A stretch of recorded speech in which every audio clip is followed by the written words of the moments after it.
शेवटी वारकरी 15 दिवसाचा प्रवास करून पंढरपुरामध्ये पोचलेत.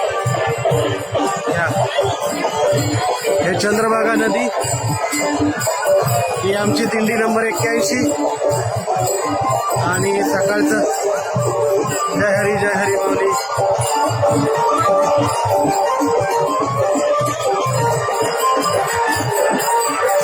सकाळचं भजन कीर्तन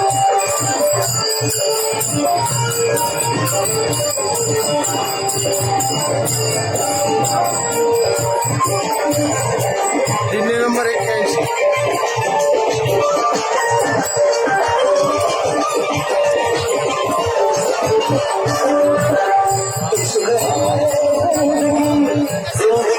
कुंडलिकाचं मंदिर समोर दिसतंय आणि तिथून वरती गेलं तर विठोबा, सावळा विठोबाचं मंदिर.